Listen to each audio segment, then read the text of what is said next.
Masculinité exacerbée, culte de la puissance, show, c'est une vraie performance populiste. Bon, chez Trump, tout est clairement assumé, c'est sûr qu'il goûte un peu à l'ambiguïté.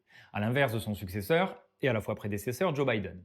Anecdote, une voiture a mis à mal son image pendant son mandat. Explication. Joe Biden voue une passion secrète à la Chevrolet Corvette. Il a même présenté sa Corvette Stingray de 1967 dans un média américain.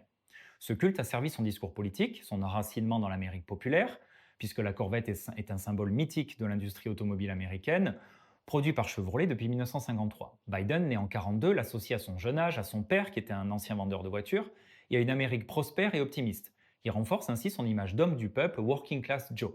La Corvette a aussi nourri un storytelling masculin, sentimental et nostalgique, une virilité douce et émotionnelle opposée à celle de Trump qui affiche lui une virilité dominatrice. Sa Corvette est un lien à son père défunt, un symbole d'une époque révolue. Cela humanise son personnage. Et enfin, cette passion pour Corvette était aussi un levier de son programme de relance industrielle, puisqu'il l'a utilisé pour promouvoir ses mesures économiques.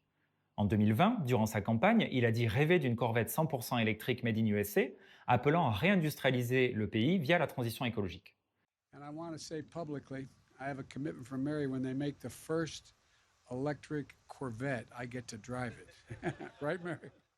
Ce lien entre voiture culte, écologie et relocalisation industrielle lui permettait de parler à la fois aux ouvriers de Détroit et aux jeunes électeurs écolos. Malgré tout, cet engouement pour la Corvette lui vaut aussi des critiques et nourrit les propos de nombre de ses détracteurs. La Chevrolet Corvette originelle, telle qu'il l'encense, reste une voiture puissante, gourmande en carburant, très muscle car. Elle peut sembler anachronique à une époque où on prône du coup la sobriété énergétique. Pour les militants écologistes les plus radicaux, c'est une forme de dissonance cognitive. Comment parler finalement de Green New Deal tout en célébrant une icône du moteur thermique? Pour une partie des jeunes électeurs, cette passion a été perçue comme plutôt ringarde, un peu boomer, quoi. Des mèmes circulaient où Biden semblait plus excité par sa Corvette que par certains sujets clés, ce qui lui donnait parfois une image un peu gaga. Et enfin, même si l'intention est populaire, posséder et entretenir une Corvette ancienne de collection n'est pas accessible à tous et à toutes. Cela peut être vu comme une forme de fétichisme automobile assez élitiste, à rebours de la réalité de nombreux Américains modestes. Depuis toujours, les voitures disent quelque chose de celles et ceux qui les occupent.